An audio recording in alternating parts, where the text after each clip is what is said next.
Hello, my dear students. Today, I'm going to discuss colonial administration in India. অৰ্থাৎ উপনিৱেশিক শাসনৰ সময়ত ভাৰতবৰ্ষৰ প্ৰশাসনিক ব্যৱস্থা কেনেকুৱা ধৰণৰ আছিল। I already discussed administrative system of India during ancient period, then during medieval period, and this is the modern period. So from the beginning of the British rule, Indian administration now come to the modern development. ঠিক আছে, গতিকে আমি প্ৰাচীন ভাৰতৰ প্ৰশাসনৰ বিষয়ে পঢ়িছিলোঁ, কেনেধৰণে তাৰ বিকাশ হৈছিলে। আমি মৌৰিয়ান এম্পায়াৰৰ কথা পঢ়িছিলোঁ, কৌটিল্যৰ অৰ্থশাস্ত্ৰ আমি পঢ়িলোঁ। দেন মধ্যযুগৰ মিডিয়েভেল পিৰিয়ডত আমি মোগল এম্পায়াৰৰ কথা পঢ়িলোঁ, মোগল এডমিনিষ্ট্ৰেশ্যনৰ কথা পঢ়িলোঁ। তাৰপিছতে মডাৰ্ণ টাইমত আহি গ'ল কলনিয়েল এডমিনিষ্ট্ৰেশ্যন। তো মোগলৰ পিছতে ভাৰতবৰ্ষত ৰাজত্ব কৰিবলৈ আহি গ'ল কোন? ইংৰাজসকল বা ব্ৰিটিছসকল। আৰু ব্ৰিটিছসকলে আহি ইয়াত কলনি এষ্টাব্লিছ কৰিলে, আৰু তাৰপিছতে আমাৰ ইণ্ডিয়াত এক কলনিয়েল এডমিনিষ্ট্ৰেটিভ ছিষ্টেম ষ্টাৰ্ট হ'ল। আৰু তাৰপিছতে সেই কলনিয়েল এডমিনিষ্ট্ৰেটিভ ছিষ্টেমটো পিছলৈ আৰু ডেভেলপ হৈ গৈ এটা খুব এটা ছিষ্টেমেটিক অৰ্গেনাইজ এডমিনিষ্ট্ৰেটিভ ছিষ্টেম হিচাপে গঢ়ি উঠিলে, আৰু যিটোৱে পিছলৈ যাৰ লিগেচিটো পিছলৈ থাকি গ'ল। আৰু এতিয়া যিটো ইণ্ডিয়ান এডমিনিষ্ট্ৰেশ্যন, আমি বৰ্তমান যিটো ইণ্ডিয়ান এডমিনিষ্ট্ৰেশ্যন পাই আছোঁ, the present day Indian administration is somehow a reflection of that colonial administration. So' colonial legacy is there. গতিকে বৰ্তমান ভাৰতীয় যিটো প্ৰশাসনিক ব্যৱস্থা আছে আধুনিক যুগৰ, সেই প্ৰশাসনিক ব্যৱস্থাটো মানে প্ৰায় বহুখিনি ক্ষেত্ৰত সেই ব্ৰিটিছৰ যুগৰ সেই কলনিয়েল এডমিনিষ্ট্ৰেশ্যনৰ লগত মিল আছে বুলি আমি ক'ব পাৰোঁ। গতিকে সেই কলনিয়েল লিগেচি, উপনিৱেশিক উত্তৰাধিকাৰী যি বস্তুটো আছে, সেই লিগেচিটো এতিয়াও মানে মজুত আছে বুলি আমি ক'ব পাৰোঁ। গতিকে সেই লিগেচিৰ বিষয়ে আমি পিছত আলোচনা কৰিম। প্ৰথমে আমি আলোচনা কৰিলোঁ যে কলনিয়েল এডমিনিষ্ট্ৰেশ্যন ভাৰতবৰ্ষত কেনেদৰে বিকাশ হৈছিল আৰু কি কি ব্যৱস্থা ভাৰতবৰ্ষত তেওঁলোকে প্ৰৱৰ্তন কৰিছিল। So' first of all we are going to discuss that what was the structure of colonial administration in India, how it was developed, and how it changes in time to time, and what type of administrative reforms were there. Okay, so all these things we are going to discuss. তো প্ৰথমতে তেতিয়াহ'লে আমি ইয়াত আলোচনা কৰিব লাগিব এটা কোম্পানীৰ বিষয়ে, and that is the East India Company.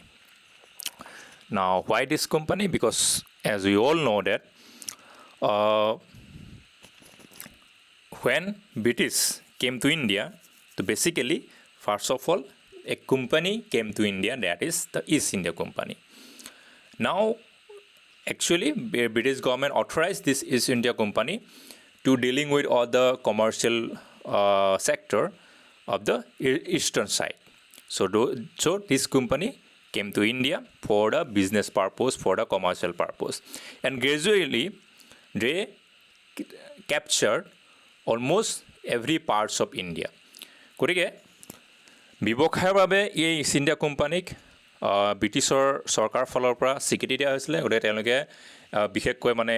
পাশ্চাত্য দেশবিলাকত আৰু তেওঁলোকে ব্যৱসায় কৰিবৰ কাৰণে ভাৰতবৰ্ষত আহিছিলে। ইয়াৰ নবাবৰ সন্মতি লৈ তেওঁলোকে ব্যৱসায় আৰম্ভ কৰিছিলে।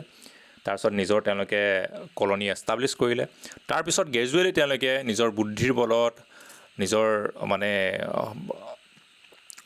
বিভিন্ন কৌশলৰ সহায়ত তেওঁলোকে লাহে লাহে ভাৰতবৰ্ষৰ ইখনৰ পিছত সিখন অঞ্চল অধিকাৰ কৰি বহুতখিনি অঞ্চল অধিকাৰ কৰি ল'লে, আৰু সেই অঞ্চলবোৰত তেওঁলোকৰ শাসন চলিবলৈ ধৰিলে।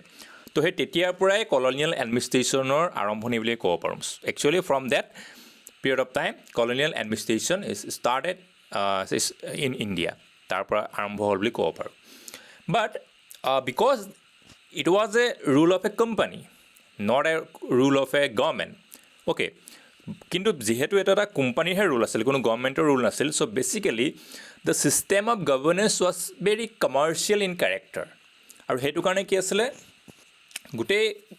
মানে প্ৰশাসনিক ব্যৱস্থাটো কেনেকুৱা ধৰণৰ আছিলে, কেৰেক্টাৰটো, তাৰ চৰিত্ৰটো খুব কমাৰ্চিয়েল অৰ্থাৎ ব্যৱসায়িক ধৰণৰ আছিলে। Because after all it is a company, and কিহৰ কোম্পানী হয়, ব্যৱসায় কৰিবৰ কাৰণে আহিছে। তো বেচিকেলি ইয়াৰ কামটো হৈছে কি, ব্যৱসায় কৰা, বিজনেছ কৰা। সেইটো কাৰণে ইয়াৰ এডমিনিষ্ট্ৰেটিভ পেটাৰ্ণটো কি আছিলে, it's very much in a commercial in nature, commercial in character. Okay, So it was basically government through council. গতিকে ইয়াত চৰকাৰ বুলিবলৈ ইয়াত কি আছিলে কাউন্সিল আছিলে পৰিষদ আছিলে The council had executive and legislative powers with the governor or the governor general having the casting vote. And with the acquisition of more territorial sovereignty and the need to take more decisions, more power came to be concentrated in the head or chairman of the council. But the fundamental principle of communal rule and responsibility remained. So it was also a government through board. But a council লগত আৰু এটা বস্তু আছিলে East India কোম্পানীৰ এডমিনিষ্ট্ৰেশ্যনত that is a board অৰ্থাৎ একোখন বোৰ্ডে সিদ্ধান্ত গ্ৰহণ কৰিছিলে so' the board made possible counselling discussion deliberation even legislative and judicial activities গতিকে বোৰ্ডে কি কৰিছিলে কাউন্সেলিঙো কৰিছিলে আলোচনাও কৰিছিলে আৰু লগতে কেতিয়াবা কেতিয়াবা বিধায়িনী কামবিলাক কৰিছিলে লেজিছলেটিভ কামবিলাক জুডিচিয়েল এক্টিভিটি কৰিছিলে অৰ্থাৎ ন্যায়িক প্ৰশাসনৰ কাম কাজো বোৰ্ডে চম্ভালি লৈছিলে তো মানে ছিষ্টেমটো কি আছিলে কাউন্সিল আৰু বোৰ্ডৰ বেচিছত চলিছিলে এতিয়া যিহেতু কোম্পানী হয় এটা কোম্পানী শাসন চলিছিলে গতিকে তেনেকুৱা ধৰণৰ কোনো গভৰ্ণমেণ্ট মানে এক্সিকিউটিভ জুডিচিয়েৰী লেজিছলেচাৰ তেনেকুৱা ভাগ নাছিলে আছিলে কি কাউন্সিল আছিলে তো কাউন্সিলত গভৰ্ণৰ আছিলে বা গভৰ্ণৰ জেনেৰেল আছিলে তেওঁলোকৰ ওচৰত মেইন পাৱাৰটো আছিলে আৰু তাৰ লগতে আছিলে কি বোৰ্ড তো বোৰ্ডে কাউন্সেলিং কৰিব বা লেজিছলেটিভ বা জুডিচিয়েল এক্টিভিটিখিনিও চম্ভালে তো তেনেকুৱা বেচিছত সেই বস্তুটো চলিছিলে আৰু যদি কিবা কুৱেশ্যনছ থাকে regarding any policies or principles any action that or any dispute that were settle in the board গতিকে কিবা যদি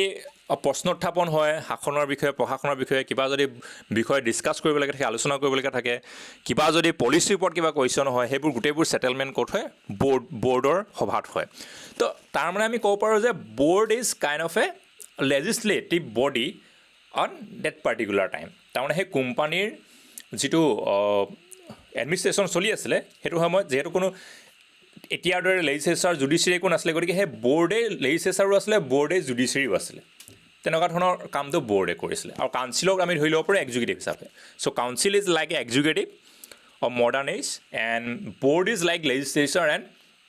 জুডিচিয়াৰী বোৰ্ড তেনেকুৱা ধৰণৰ ছিষ্টেম আছিলে নাও ইয়াত প্ৰব্লেম এটা হৈছিলে এইটো এই কোম্পানী শাসন কালত সেই প্ৰব্লেমটো কি আছিলে ৰিগাৰ্ডিং দ্য ৰেভিনিউ কালেকশ্যন নাও ৰেভিনিউ কালেকশ্যনৰ কি প্ৰব্লেম হৈছিলে because while the company took over direct responsibility for defending these territories from outside attack, but regarding internal matters like revenue collection was still left to the Nawabs and his officers or his workers, okay, who work on the behalf of the company. গতিকে কি হৈছিলে company এতিয়া শাসন কৰিছে কিন্তু সেই শাসন কৰোঁতে সেই আগৰ যিবিলাক ৰাজ্য তেওঁলোকে অধিকাৰ কৰি ল'লে সেই ৰাজ্যৰ ধৰি লোৱা নবাববিলাক মানে ৰজাবিলাক সেইবিলাকতো আছেই ধৰি লোৱা কিন্তু তেওঁলোকে কোম্পানীৰ আণ্ডাৰতে মানে ৰজা হৈ আছে আৰু কোম্পানীৰ আণ্ডাৰতে আছে কোম্পানী হৈ তেওঁলোকে কাম কৰে ঠিক আছে প্ৰিন্সলি ষ্টেট যিবিলাক আছিলে বিশেষকৈ তো এতিয়া গোটেই অভাৰঅল গোটেই ৰাজ্যখিনি যিহেতু কোম্পানীয়ে অধিকাৰ কৰি লৈছে গতিকে বাহিৰৰ শত্ৰুৰ পৰা তেওঁলোকৰ ৰক্ষা কৰাৰ দায়িত্ব আছিলে কোম্পানীৰ ঠিক আছে বেলেগে যদি এটেক কৰে ছাপ'জ তেওঁলোকৰ পৰা ৰক্ষা কৰাৰ দায়িত্ব কোম্পানীয়ে লৈছিলে কিন্তু যিখিনি ইণ্টাৰনেল মেটাৰ আছিলে সেইখিনি দায়িত্ব তেওঁলোকে সেই নবাব বা তেওঁলোকৰ বিষয়ববীয়াকে সেই দায়িত্বটো দিছিলে নাও কাৰণটো কি আছিলে because the company did not know' the local customs and practices so' therefore they feel comfortable leaving this existing system of revenue collection intake গতিকে যিহেতু কোম্পানীৰ মানুহখিনি যেতিয়া লোকেল যিবিলাক ছিষ্টেম চলি আছে কেনেকৈ আগতে ধৰি লওক ৰজাৰ দিনত কেনেকৈ নবাবৰ দিনত কেনেকৈ ৰাজহ কালেকশ্যন কৰিছিলে সেইবোৰ তেওঁলোকে একো নাজানে গতিকে তেওঁলোকে ভাবিছিলে যে যিটো ছিষ্টেম চলি আছে যিটো এক্সিষ্ট হৈ আছে ছিষ্টেমটো নবাবৰ দিনত সেইটো ছিষ্টেমে চলি থাকক নবাবসকলে কালেকশ্যন কৰক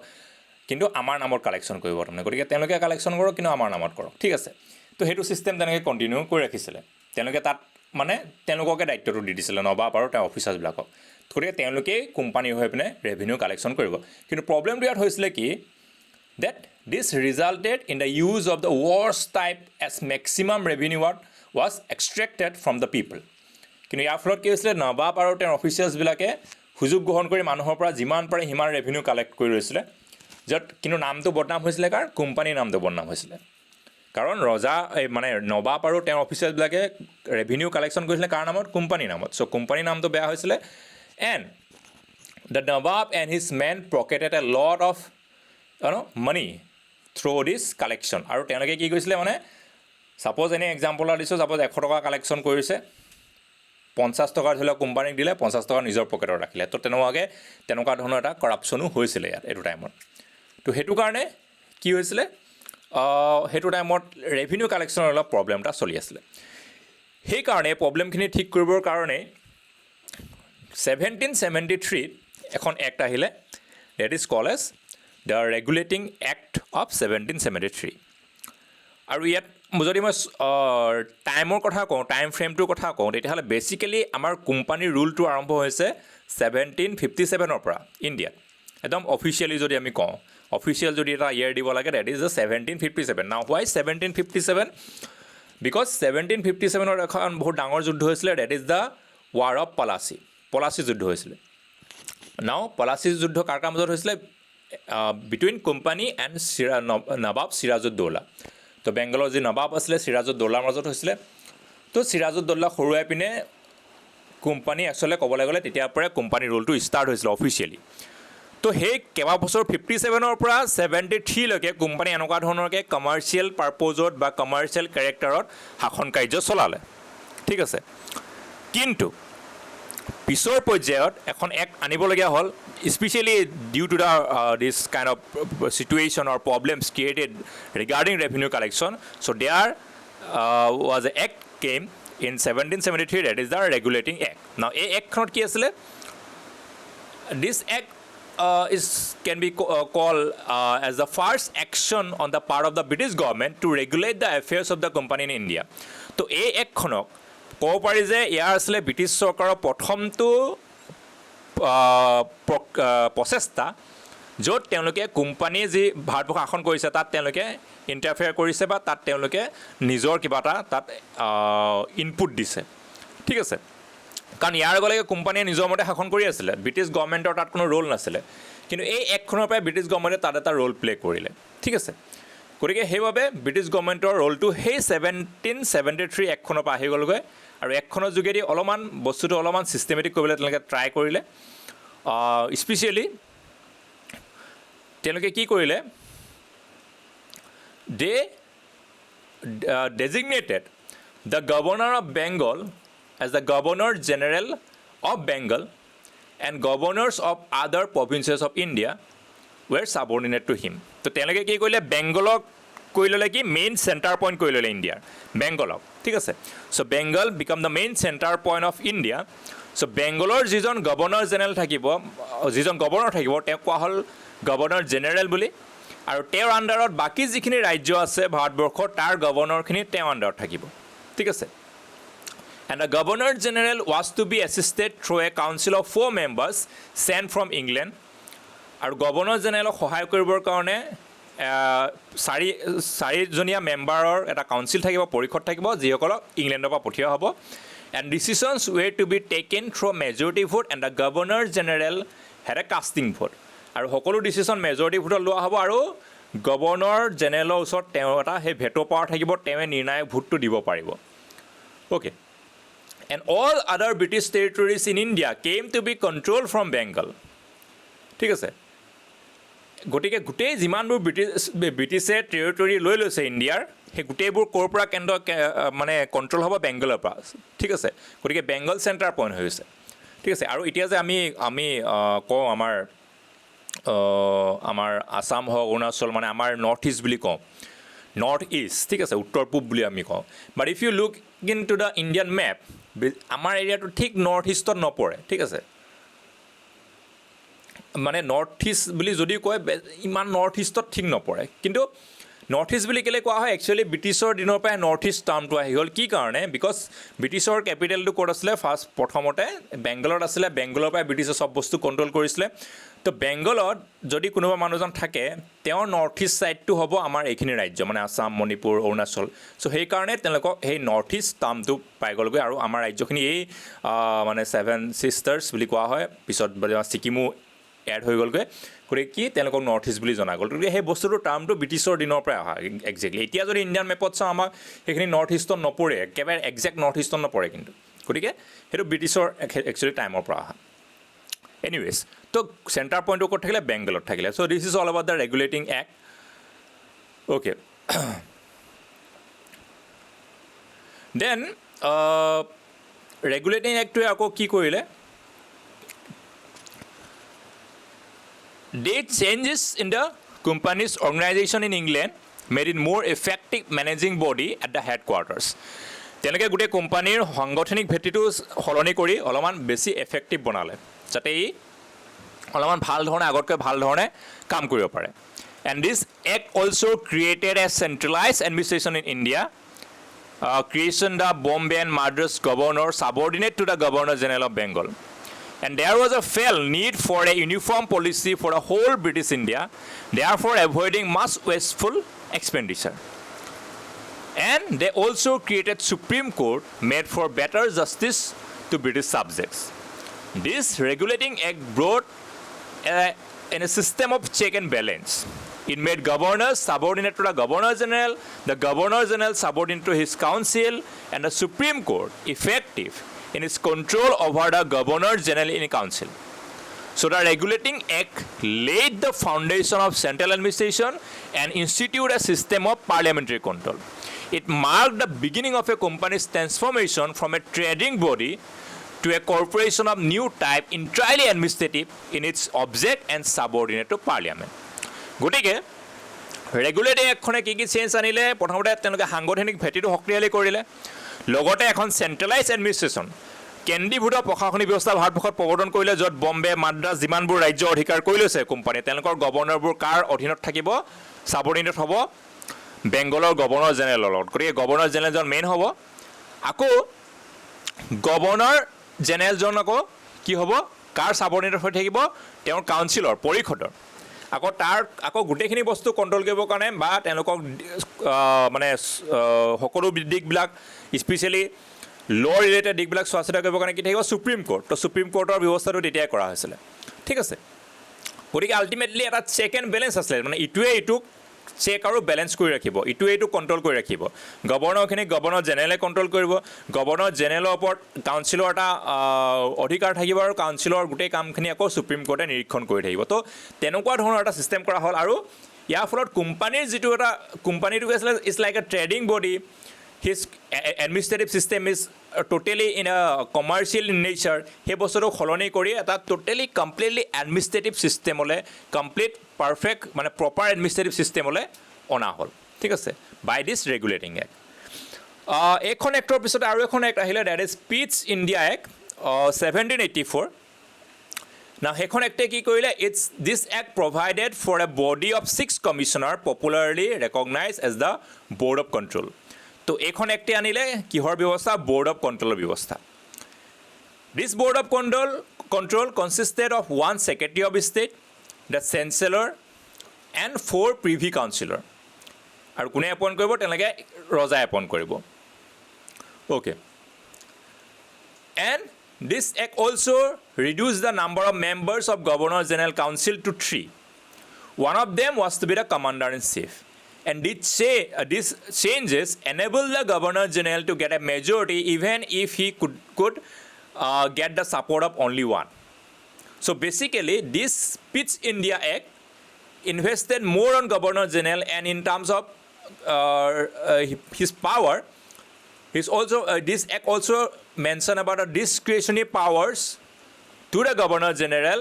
to deal with the emergencies. Could এইখন এক্টে কৰিলে কি গভৰ্ণৰ জেনেৰেলৰ পাৱাৰটো অলপ বঢ়াই দিলে বা ক'বলৈ গ'লে অলপ বেছিয়ে বঢ়াই দিলে কাৰণ এইখন এক্টে কৰিলে কি যেহেতু গভৰ্ণৰ জেনেৰেল কাউন্সিলৰ ছাবৰ্ডিনেট নিচিনা হৈ আছিলে এইখন এক্টে কৰিলে কি কাউন্সিলৰ মেম্বাৰ কমাই পিনে কি কৰিলে 3জনীয়া মেম্বাৰ কৰি দিলে অনলি 3 তাৰে এজন হ'ব কি কমাণ্ডাৰ-ইন-চিফ তো যেতিয়া 3জনীয়া মেম্বাৰ হৈ গ'ল গভৰ্ণৰ জেনেৰেল অলৰেডি কি আছে এটা ভেটো পাৱাৰ আছে ঠিক আছে মেজৰিটি ডিচিশ্যন হয় কিন্তু গভৰ্ণৰ জেনেৰেলৰ ভেটো পাৱাৰটো আছে এতিয়া যদি 3জন হৈ যোৱাৰ লগে লগে গভৰ্ণৰ জেনেৰেলে ভেটো পাৱাৰটো ইউজ কৰি আৰামত যিকোনো ডিচিশ্যন তেওঁৰ পক্ষে লৈ ল'ব পৰা গ'ল আৰু লগতে গভৰ্ণৰ জেনেৰেলৰ ওপৰত বহুতখিনি ডিছক্ৰিশ্যনেৰী স্ববিচাৰ ক্ষমতা দি দিয়া হ'ল যাতে তেওঁ জৰুৰী অৱস্থাত ডিল কৰিব পাৰে তো ultimately governor generals powers has increase through this act এইটো এক্টৰ দ্বাৰা গভৰ্ণৰ জেনেৰেল পাৱাৰ বহুতখিনি বৃদ্ধি হ'ল ঠিক আছে অ'কে চ' আল্টিমেটলি এইখন এক্টে গভৰ্ণৰ জেনেৰেলৰ পাৱাৰটো বহুত বঢ়াই দিলে নাও regarding the central secretariat যদি আমি চেণ্ট্ৰেল ছেক্ৰেটেৰিয়েটৰ কথা পাতোঁ তেতিয়াহ'লে মানে কোম্পানীৰ সময়ত কেনেকুৱা ধৰণৰ চেণ্ট্ৰেল এডমিনিষ্ট্ৰেশ্যন আছিলে so' in 1784 the central secretariat had 3 main branches তিনিটা মেইন ব্ৰাঞ্চ আছিলে জেনেৰেল ৰেভিনিউ এণ্ড কমাৰ্চিয়েল তো জেনেৰেল যিটো সাধাৰণ প্ৰশাসন ৰেভিনিউ মানে যিটো ৰাজহ প্ৰশাসন এণ্ড কমাৰ্চিয়েল আৰু যিহেতু কোম্পানী হয় কোম্পানীৰ মেইন পাৰ্পজটো আছিলে কমাৰ্চ ব্যৱসায় কৰা চ' অবভিয়াছলি কমাৰ্চিয়েল ব্ৰাঞ্চ এটা তাত আছিলে and judicial branch was later recognise in 1793 ন্যায়িক বিভাগটো 1793ত ইণ্ট্ৰডিউচ কৰা হ'ল and they are also' department of secretaries to the গভৰ্ণমেণ্টৰ বিভিন্ন কাম কাজত সহায় কৰিবৰ কাৰণে এছিষ্ট কৰিবৰ কাৰণে ডিপাৰ্টমেণ্ট অফ ছেক্ৰেটেৰিজ আছিলে ঠিক আছে তেওঁলোকে গভৰ্ণমেণ্টৰ বিভিন্ন কাম কাজত সহায় কৰিছিলে and also there are foreign departments to deal with the foreign affairs and then military department deal with the various defense affairs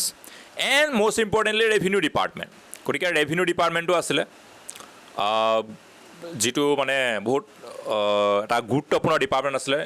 because revenue departmentটো এইটো কাৰণে গুৰুত্বপূৰ্ণ কাৰণ কোম্পানী আগতে কি কৰিছিলে ৰেভিনিউবোৰ কাক কালেক্ট কৰিবলৈ দিছিলে মই আগতে মেনশ্যন কৰিলোঁ নাবাব আৰু তেওঁ অফিচিয়েলছখিনি on behalf of the company. So earlier company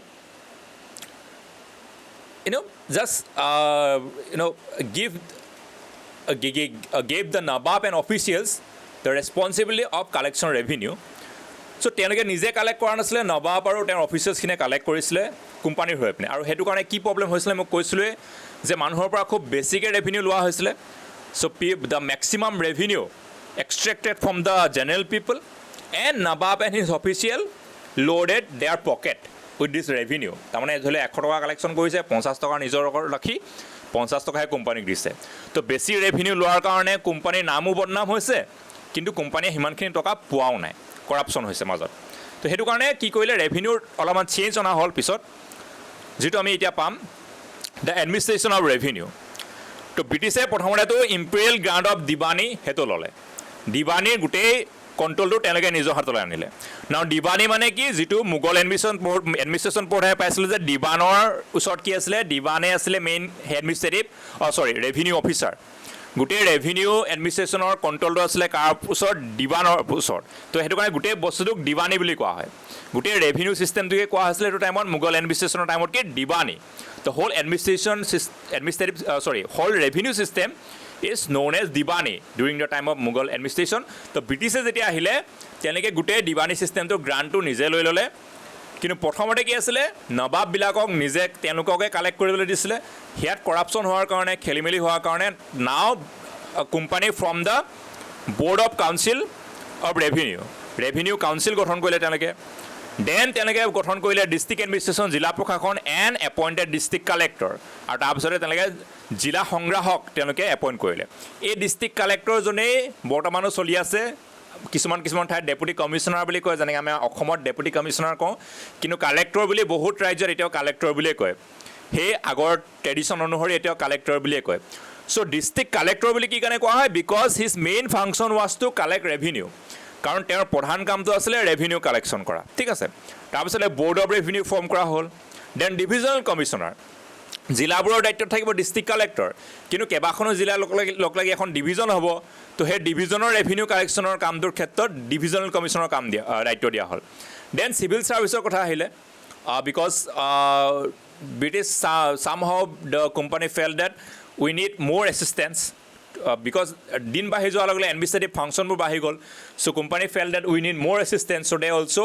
introduce the civil service system তেওঁলোকে চিভিল ছাৰ্ভিচ ছিষ্টেমো ইণ্ট্ৰডিউচ কৰিলে সেইটো সময়ত আৰু কোম্পানীৰ সময়ত একচুৱেলি যিটো চিভিল ছাৰ্ভিচ ছিষ্টেম আছিলে সেইটো এটা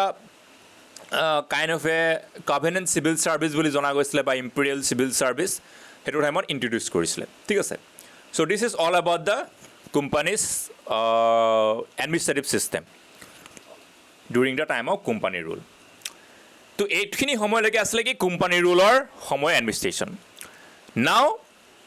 ইয়াৰ পিছত এটা ডাঙৰ কোম্পানী ৰুল অলমষ্ট 100 years চলিলে that means 1757 to 1857 company rule চলিলে 1857 এটা ডাঙৰ এটা বিপ্লৱ হ'ল ডাঙৰ এটা ইনচিডেণ্ট হ'ল ডাঙৰ এটা ইভেণ্ট হ'ল we all know' about that is the revolt of 1857 চিপাহী বিদ্ৰোহ যিটো হ'ল তো চিপাহী ৰিভল্ট যিটো হ'ল that is one of the biggest event in Indian history so' war of independence বুলি কোৱা হয় the first war of independence বুলি কনচিডাৰ কৰা হয় ডেট চিপাহী ৰিভল্ট অফ 1857 তো চিপাহী ৰিভল্ট যেতিয়া হ'ল তেতিয়াৰ পৰা কিন্তু গোটেই হোল এডমিনিষ্ট্ৰেটিভ চেনাৰিঅ' এটা চেঞ্জ আহি গ'ল Now, what is that change? সেই চেঞ্জটো কি হ'ল বিকজ এই বিদ্ৰোহৰ পিছতে এই বিপ্লৱৰ পিছতে চিপাহী বিদ্ৰোহৰ পিছতে কোম্পানীৰ ৰুল ইয়াৰ পৰা আঁতৰি গ'ল আৰু কাৰ ৰুল আহি গ'ল ডাইৰেক্ট ব্ৰিটিছ গভৰ্ণমেণ্ট ব্ৰিটিছ পাৰ্লিয়ামেণ্টৰ ৰুল ইয়াত আহি গ'ল ইণ্ডিয়াত Now, why? Because this 1857 revolt gave a shock to the British government and its bureaucracy. So British rulers had to revise their policy of conquest and to adopt a careful and calculated policy of association and cooperation. Therefore, they enacted an act called the Act of 1858 and by this act they ended the company rule and now Indian administration came directly under the crown of British. গতিকে এতিয়া কি হৈ গ'ল সেই company ৰুলটো এখন actor দ্বাৰা the act of 1858 দ্বাৰা company ৰুলটো ভাৰতবৰ্ষৰ পৰা আঁতৰাই দিয়া হ'ল আৰু ভাৰতবৰ্ষৰ প্ৰশাসন একেবাৰে ডাইৰেক্ট ব্ৰিটিছ ক্ৰাউন মানে ব্ৰিটিছৰ ৰাজমুকুটৰ অধীনলৈ আহি গ'ল this act also' created the office of the secretary of state who was a cabinet minister in the British cabinet তো আল্টিমেটলি কি হ'ল এটা ছেক্ৰেটাৰী অফ ষ্টেটৰ পষ্ট এটা ক্ৰিয়েট কৰিলে অফিচ এটা ক্ৰিয়েট কৰিলে যিজন আকৌ ব্ৰিটিছৰ কেবিনেট মিনিষ্টাৰ হ'ব তো আল্টিমেটলি তেতিয়াহ'লে গোটেই ব্ৰিটিছ গভৰ্ণমেণ্টৰ হাতলৈ বস্তুটো গ'লগৈ কোম্পানীৰ হাতৰ পৰা ব্ৰিটিছ গভৰ্ণমেণ্টৰ হাতলৈ আৰু সেইটো কি কাৰণে কৰিলে কাৰণ কোম্পানীৰ টাইমত যিহেতু ইমান ডাঙৰ এটা বিপ্লৱ হৈ গ'লগৈ অলমষ্ট বিপ্লৱটো ছাকচেছফুল হোৱাহেঁতেন ব্ৰিটিছ ইয়াৰ পৰা গুচি যাবলগীয়া হ'লহেঁতেন কিন্তু চামহাও ছাকচেছফুল নহ'ল কাৰণেহে ব্ৰিটিছ ইয়াত টিকি থাকিলে ঠিক আছে কিন্তু আধা আধি ছাকচেছফুল হৈ গৈছিলে সেইকাৰণে ব্ৰিটিছ গভৰ্ণমেণ্টে ৰিয়েলাইজ কৰিলে যে এতিয়া আৰু ইণ্ডিয়াৰ নিচিনা দেশক কোম্পানী এটাৰ হাতত আমি এৰি দিব নোৱাৰোঁ চ' সেইটো কাৰণে কণ্ট্ৰলটো ডাইৰেক্ট গভৰ্ণমেণ্টে নিজৰ হাতলৈ নিলে ঠিক আছে সেইটো কাৰণে এই এক্টখন আহিলে act of 1858 So with the end of East India Company now British Parliament has much interest in Indian affairs and the Secretary of State for India become the de facto government of India গতিকে এটা Secretary of State হৈ গ'ল ভাৰতবৰ্ষৰ চৰকাৰৰ নিচিনা এইখন actor পিছৰে পৰা নাও ইয়াৰ পিছত আহি গ'ল এখন এক্টে কেইবাদিনো চলিলে তাৰপিছত আহি গ'ল ইণ্ডিয়ান কাউন্সিল এক্ট 1861 এইখন এক্টে কি চেঞ্জ আহিলে এডমিনিষ্ট্ৰেশ্যনৰ this act mainly included the number of non official member in the executive council of the governor general তো এইখন এক্টে কি কৰিলে গভৰ্ণৰ জেনেৰেলৰ যিটো কাউন্সিল আছিলে সেই এক্সিকিউটিভ কাউন্সিলত কিছুমান নন অফিচিয়েল মেম্বাৰ ইনক্লুড কৰালে তাৰমানে অফিচিয়েল মেম্বাৰ যিখিনি ইংলেণ্ডৰ পৰা পঠিয়ায় সেইখিনিতো আছেই কিন্তু আগতে অকল সেইখিনিয়ে আছিলে অৰ্থাৎ অফিচিয়েল মেম্বাৰে আছিলে যিখিনি ইংলেণ্ডে পঠিয়ায় তো এতিয়া এখন এক্টৰ পৰা কি কৰিলে যে কিছুমান নন অফিচিয়েল মেম্বাৰ্ছৰ কথা উল্লেখ কৰিলে যে নন অফিচিয়েল মেম্বাৰ্ছো থাকিব ঠিক আছে আৰু কি কৰিব তাৰ কাৰণে মে বি কিছুমান মেম্বাৰ্ছক নমিনেট কৰিব কাউন্সিলে ঠিক আছে আৰু প্ৰভিন্সবিলাক অৰ্থাৎ ৰাজ্যবিলাকৰ ক্ষেত্ৰতো একেই হ'ব তো তেনেকুৱাকৈ নমিনেশ্যন কৰা হ'ব মানুহবিলাকক বাট হাউএভাৰ this act also not satisfy the public opinion ইমান satisfy কৰিব নোৱাৰিলে আৰু during the time especially আমি জানো যে 1884 the first political party of India Indian National Congress has been established আৰু সেইটো সময়তে ভাৰতীয় জাতীয় কংগ্ৰেছ প্ৰতিষ্ঠা হ'ল 1884 তো ভাৰতীয় জাতীয় কংগ্ৰেছ প্ৰতিষ্ঠা হোৱাৰ লগে লগে তেওঁলোকে চৰকাৰৰ লগত এইবিলাক ব্ৰিটিছ গভৰ্ণমেণ্টৰ লগত বিভিন্ন বিষয় ইণ্ডিয়াৰ ভাৰতীয় মানুহৰ অধিকাৰৰ ক্ষেত্ৰতে হওক বা বেলেগ বেলেগ বিষয়ৰ ওপৰত ডিল কৰিব ল'লে আলোচনা কৰিব ল'লে so' Indian National Congress was very much unsatisfied with this Indian council act of 1861 সেইটো কাৰণে তেওঁলোকৰ ডিমাণ্ড আছিলে যে আৰু অলপ পাৰ্টিচিপেশ্যন বঢ়াব লাগে ইণ্ডিয়ান মেম্বাৰ্ছৰ ঠিক আছে তো সেইটো বেচিছত আৰু এখন এক আহিলে that is Indian council act of 1892 তো এখন এক্টে কি কৰিলে basically it increase the strength of legislative council ই কাউন্সিলৰ ষ্ট্ৰেংথটো আৰু বঢ়াই দিলে বোথ প্ৰভিন্সিয়েলৰ বা ইম্পেৰিয়েলৰ আৰু তাৰ কাৰণে কি কৰিলে আৰু মেম্বাৰ্ছ বঢ়াই দিলে যিখিনি এডিশ্যনেল মেম্বাৰ আছিলে ৱাজ ৰাইজ ফ্ৰম 16 to 60 16জনীয়া মেম্বাৰৰ পৰা 60জনীয়া মেম্বাৰ কৰি দিলে প্ৰভিন্সৰ কাৰণে মানে ৰাজ্যবিলাকৰ কাৰণে 50 কৰি দিলে ঠিক আছে আৰু যিখিনি মাইনৰ একদম সৰু সুৰা ৰাজ্য আছিলে তাৰ কাৰণে একদম 30 কৰিলে ফিক্স মানে 30 মেম্বাৰ্ছ কৰিলে তো and all this additional members were both nominated and elected তো নমিনেটো কৰা হ'ব আৰু নিৰ্বাচন হ'ব তাৰ কাৰণে ঠিক আছে তো নিৰ্বাচনৰ ব্যৱস্থাও আনিলে and the act definitely expanded the function of the legislative council and Indians were now appointed as member of secretary of states as well as members of the governor general council ঠিক আছে গতিকে এতিয়া কি আছিলে বেলেগ বেলেগ মানে পজিশনত ইণ্ডিয়াৰ মানুহবোৰ আহি গ'ল ঠিক আছে মানে ভাল ভাল পজিশন ইণ্ডিয়াৰ মানুহ আহিব ধৰিলে ওকে তাৰপিছতে নেক্সট আহি গ'ল কি নেশ্যনেল মুভমেণ্ট হৈ গ'ল সেইটো টাইমতে during the start of the 20th century various national movement launch against the British ৰুলৰ এগেইনষ্ট বহুতখিনি নেশ্যনেল মুভমেণ্ট ষ্টাৰ্ট হৈ গ'লগৈ তো সেই নেশ্যনেল মুভমেণ্ট যেতিয়া ষ্টাৰ্ট হ'ল তেওঁলোকে ডিমাণ্ড কৰিলে ভেৰিয়াছ স্পেচিয়েলি কংগ্ৰেছ হওক মুছলিম লীগ হওক এডমিনিষ্ট্ৰেটিভ ৰিফৰ্ম ডিমাণ্ড কৰিলে গতিকে সেইবাবে এটা বেলেগ বহুতখিনি ৰিফৰ্ম আহিলে এইটো টাইমত আৰু ৰিফৰ্মত কি এডমিনিষ্ট্ৰেটিভ প্ৰশাসনিক ব্যৱস্থা চেঞ্জ কৰিবলৈ চেষ্টা কৰা হ'ল তাৰে এটা আছিলে Morley Minto reform 1909 then Montagu Chelmsford reform 1919 then Simon commission আহিলে নেহেৰু স্কিম মতিলাল নেহেৰুৰ কমিটি এটা পৰামৰ্শ দিলে দেন গভৰ্ণমেণ্ট অফ ইণ্ডিয়া আহিলে 1935ত আৰু তাৰপিছতে চিভিল ছাৰ্ভিচৰো তেনেকুৱা বহুতখিনি চেঞ্জ হ'ল ঠিক আছে তো মৰ্লে মিণ্টো ৰিফৰ্মটোৱে কি কৰিলে মৰ্লে মিণ্টো ৰিফৰ্মটোৱে বেচিকেলি ইণ্ডিয়াৰ যিখিনি মেম্বাৰ্ছ আছিলে কাউন্সিলত সেইখিনি বঢ়াবলৈ চেষ্টা কৰিলে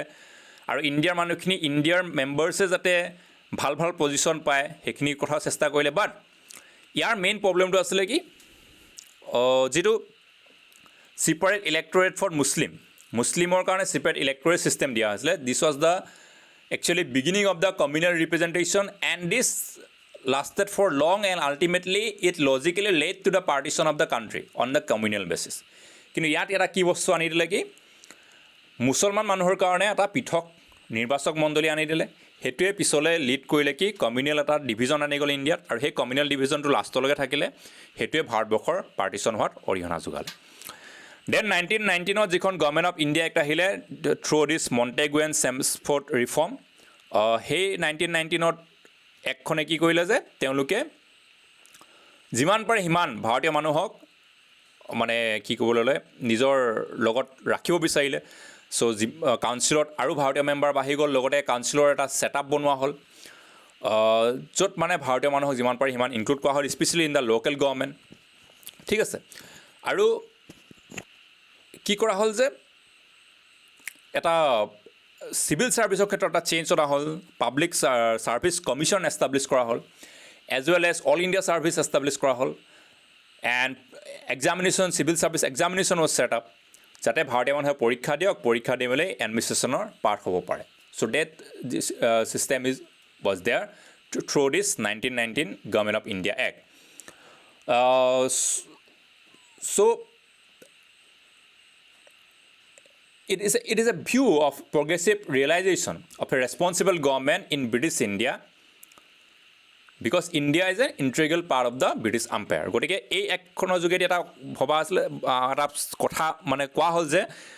আমি এখন ৰেছপনচিবল গভৰ্ণমেণ্ট দিব চেষ্টা কৰিছোঁ যিহেতু ভাৰতবৰ্ষ ব্ৰিটিছৰ এটা অংশ হয় গতিকে আমি ভাৰতবৰ্ষকো আমি নিজৰ বুলিলে ভাবোঁ আমি এটা ৰেছপনচিবল গভৰ্ণমেণ্ট দিব চেষ্টা কৰিছোঁ so' this act provided complete popular control as far as possible in the local government areas গতিকে সেইকাৰণে এই আইনখনে যিমান পাৰে সিমান স্পেচিয়েলি লোকেল গভৰ্ণমেণ্টৰ ক্ষেত্ৰত যিমান পাৰে সিমান লোকেল মানুহক বা ইণ্ডিয়াৰ মানুহক দিয়াৰ তেওঁলোকে মানুহক লোৱাৰ তেওঁলোকে চেষ্টা কৰিলে ইণ্ডিয়ান মানুহক সেই পজিশ্যনবোৰ দিয়াৰ চেষ্টা কৰিলে চ' there was also maximum popular representation and freedom to provincial government. Provincial government বিলাকক যিমান পাৰি সিমান স্বতন্ত্ৰতা দিব চেষ্টা কৰিলে তাৰমানে ৰাজ্য চৰকাৰে যাতে চেণ্ট্ৰেল গভৰ্ণমেণ্টৰ মানে অনুমতি নোলোৱাকৈও যাতে কিছুমান কাম কৰিব পাৰে চ' এটা অট'নমি দিব চেষ্টা কৰিলে ঠিক আছে চ' এটা ছিষ্টেম অফ ডুৱেল গভৰ্ণমেণ্ট বস্তুটো তেতিয়াৰ পৰা আহিলে but still government of India responsible to the British parliament কিন্তু এতিয়াও ব্ৰিটিছ পাৰ্লিয়ামেণ্ট কণ্ট্ৰলটো আছিলে মানে ক'বলৈ গ'লে নামতহে সেই অট'নমিটো দিয়া হৈছিলে so' Indian legislative council was enlarge so' and made more popularly representative but ultimately the truth is that British control of the British Parliament was there so basically autonomy is just for namesake autonomy to just namot asile ঠিক আছে তাৰপিছতে next Simon commission আহিলে ইণ্ডিয়ালৈ Simon commission হওঁতে বহুতখিনি প্ৰতিবাদো হৈছিলে ইণ্ডিয়াত ঠিক আছে তো সাইমন কমিশ্যনে বহুতখিনি ৰিকমেণ্ডেশ্যন দিলে and this recommendation is like they recommended the discontinuation of this dual type of government system and they leave provincial government in the hands of ministers responsible to the provincial legislature গতিকে কিছুমান মন্ত্ৰীৰ হাতত দি দিব ক'লে গোটেই প্ৰাদেশিক চৰকাৰবিলাক চ'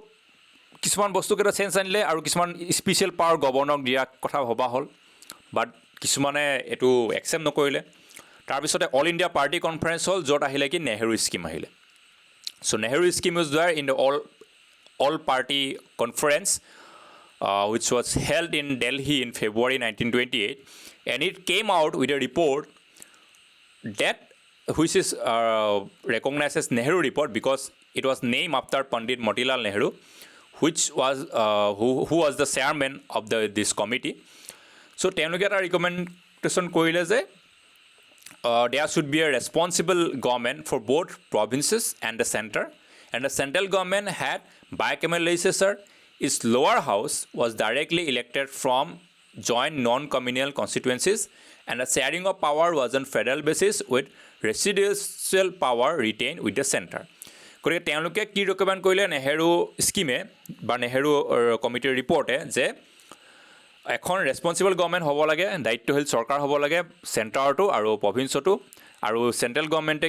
কি থাকিব লাগে চেণ্ট্ৰেল গভৰ্ণমেণ্টৰ এখন দ্বিসদনযুক্ত সংসদ থাকিব লাগে আৰু যিটো লোৱাৰ হাউচ হ'ব নিম্ন সদন হ'ব অৰ্থাৎ হাউচ অফ ৰিপ্ৰেজেণ্টেটিভ যিটো তালৈ কি হ'ব প্ৰতিনিধিৰ যিটো সভা থাকিব তালৈ ডাইৰেক্টলি মানে ইলেক্ট হ'ব লাগে জনপ্ৰতিনিধি নন কমিউনেল বেচিছত যিখিনি নন কমিউনেল কনষ্টিটুৱেঞ্চি আছে অৰ্থাৎ কোনো ছিপাৰ ইলেক্টৰেট নাই ধৰ্ম বেচিছত মুছলিম হিন্দু তো নন কমিউনেল কনষ্টিটুৱেঞ্চিৰ পৰা লোৱাৰ হাউচলৈ মানুহ বা জনপ্ৰতিনিধি ইলেক্ট হ'ব লাগে নিৰ্বাচিত হ'ব লাগে আৰু গোটেই পাৱাৰটো শ্বেয়াৰ হ'ব লাগে ফেডাৰেল বেচিছত তাৰমানে চেণ্টাৰ আৰু প্ৰভিন্সৰ মাজত পাৱাৰ শ্বেয়াৰ হ'ব লাগে আৰু যিখিনি অৱশিষ্ট ক্ষমতা সেয়া কেন্দ্ৰৰ ওচৰত থাকিব লাগে তেনেকুৱা সেইটো নেহেৰু কমিটিয়ে দিলে ঠিক আছে বাট নেহেৰু কমিটিৰ ক্ষেত্ৰতো যিটো মুছলিম লীগে আপত্তি কৰিলে কংগ্ৰেছেও ইমান ছাপৰ্ট নকৰিলে মুছলিম লীগক ছিপাৰ ইলেক্টৰ দৰকাৰ হৈছিলে গতিকে লোৱাৰ হাউচত যদি অকল নন কমিউনেল বেচিছত যায় মেম্বাৰ্ছ তো মুছলিম লীগে ভাবিলে যে আমাৰ মুছলিম মেম্বাৰ খুব কম থাকিব so' number of Muslim member may be reduce if all the members for lower house elected from the non communal constituencies so' তেওঁলোকৰ কমিউনেল বেচিছটো দৰকাৰ আছিলে তেওঁলোকে তাৰ ডিমাণ্ড কৰি আছিলে চ' দেয়াৰ ফৰ সেই স্কিমটোৰ ক্ষেত্ৰতো প্ৰব্লেম আহিলে তাৰপিছতে আকৌ গভৰ্ণমেণ্ট অফ ইণ্ডিয়াকে আহিলে 1935ত সেইখনে বহুতখিনি চেঞ্জ আনিলে এটা ফেডাৰেল ছিষ্টেম আনিলে যিটো বিষয়ে আমি প্ৰায় পঢ়িয়ে থাকোঁ গভৰ্ণমেণ্ট অফ ইণ্ডিয়া এক্ট আমি প্ৰায়ে পঢ়ি আছোঁ আগতেও বহুতখিনি পেপাৰত আমি পঢ়িছোঁ বহুতখিনি ক্লাছত and this act ultimately set up the federal structure of India গোটেই যিটো ফেডাৰেল ষ্ট্ৰাকচাৰ যিটো বৰ্তমান চলি আহিছে সেই ষ্ট্ৰাকচাৰটো এষ্টাব্লিছ কৰিলে and even we can say that Indian Constitution was almost the same replica of 1935 Act. আমাৰ ভাৰতৰ যিখন সংবিধান হৈছে স্বাধীন ভাৰতৰ যিখন সংবিধান প্ৰায় বহুখিনি বস্তু 1935 এক্টৰ পৰা আহিছে আৰু এইখিনি সময়তে চিভিল ছাৰ্ভিচতো বহুতখিনি চেঞ্জ আহিলে যিটো মই অলৰেডি মেনশ্যন কৰিছিলোঁ যে 1919ত পাব্লিক ছাৰ্ভিচ এক্টখনে পাব্লিক ছাৰ্ভিচ কমিশ্যন এষ্টাব্লিছ কৰিলে অল ইণ্ডিয়া ছাৰ্ভিচ এষ্টাব্লিছ কৰিলে ঠিক আছে আৰু সেই বস্তুবোৰ 1935ত অলপমান চেঞ্জ অনা হ'ল আৰু চেঞ্জ অনাৰ পিছত কি হ'ল সেই বস্তুখিনি কণ্টিনিউটিৰ থাকিলে আৰু আল্টিমেটলি সেই কণ্টিনিউটিটো কি হ'ল ইমানে কণ্টিনিউটি হ'ল যে এইখিনি আফটাৰ ইণ্ডিপেণ্ডেঞ্চতো চলি থাকিলে চ' আমি এতিয়া বৰ্তমান যিখিনি অল ইণ্ডিয়া ছাৰ্ভিচ দেখিছোঁ আমি কলনিয়েল লিগেচিৰ টপিকটো পঢ়িলে এইখিনি গম পাম so' all India service public service commission যিটো UPSC হওক বা অল আদাৰ ছিষ্টেমছ পৰীক্ষাৰ যিটো ছিষ্টেম তো অলমষ্ট গোটেই বস্তুখিনি ব্ৰিটিছৰ যুগৰ পৰা একেই চলি আহিছে সেই 1919 পৰা যিটো ষ্টাৰ্ট হ'ল সেই একখনৰ পৰা সেই বস্তুখিনি এতিয়াও ছেইম চলি আছে তো সেই লিগেচিটো এতিয়াও আছে ঠিক আছে চ' সেইখিনি বস্তু চিভিল ছাৰ্ভিচত আহিলে then another important aspect of 1935 act is the financial administration তো ফাইনেন্সিয়েল এডমিনিষ্ট্ৰেশ্যনটো নতুনকৈ ছেট আপ হ'ল যিটো আমাৰ বৰ্তমান আছে কণ্ট্ৰলাৰ এণ্ড অডিটৰ জেনেৰেল আমাৰ যিটো অডিটৰ জেনেৰেল আছে অডিট এণ্ড একাউণ্টিং ছিষ্টেম সেইটো ব্ৰিটিছৰ টাইমত সেই 1935 একখনে সেই বস্তুটো আনিলে না auditor general of India occupied a key position in financial administration and this position is created during this British rule during the time of 1935 act as well as the reserve bank of India was recognise in April 1935 যিটো reserve bank of India ভাৰতবৰ্ষৰ main একদম বেংকৰ চবচে হৰ্টা কটা reserve bank সেই বেংকটো recognise কৰা হ'ল স্বীকৃতি দিয়া হ'ল 1935ত সেইটো সময়তে অৰ্থাৎ ঠিক আছে চ' গোটেই ফাইনেন্সিয়েল এডমিনিষ্ট্ৰেশ্যনটো সেই সময়তে ছেট আপ হ'ল ঠিক আছে গতিকে সেই বস্তুটো এতিয়ালৈকে কণ্টিনিউ হৈ আছে so' that is the colonial legacy okay so' this is all about the colonial administrative system গতিকে নেক্সটত আমি ডিছকাছ কৰিব লাগিব যে এই কলনিয়েল এডমিনিষ্ট্ৰেটিভ ছিষ্টেমটো ভাৰতবৰ্ষৰ প্ৰশাসনত বৰ্তমান যিটো ভাৰতবৰ্ষৰ প্ৰশাসন চলি আছে ইণ্ডিপেণ্ডেঞ্চ আফটাৰ ইণ্ডিপেণ্ডেঞ্চ তাত কি ইম্পেক্ট পেলাইছে কি ইনফ্লুৱেঞ্চ দিছে So you just think and discuss the legacy of British rule in Indian administration. Obviously, আমি next class ইয়াৰ পৰা discuss Karim but before that you just think and discuss. আমি যিখিনি colonial administration বিষয়ে পঢ়িলোঁ you just think the whole administrative system during the colonial rule, during the company rule, during the after company rule, especially after the war of independence, the revolt of 1857. তাৰ পিছৰ পৰা কি change আহিলে 1919 এক্টত কি change হ'ল 1935 এক্টত কি change হ'ল গোটেইখিনি ভাবি তোমালোকে জাষ্ট ভাবা আৰু আলোচনা কৰা নিজৰ মাজত যে আমাৰ ভাৰতবৰ্ষৰ বৰ্তমান যিটো প্ৰশাসনিক ব্যৱস্থা চলি আছে তাত ব্ৰিটিছৰ প্ৰভাৱ কিমানখিনি আছে what is the legacy of British rule in Indian administration you just think and discuss so' till then thank U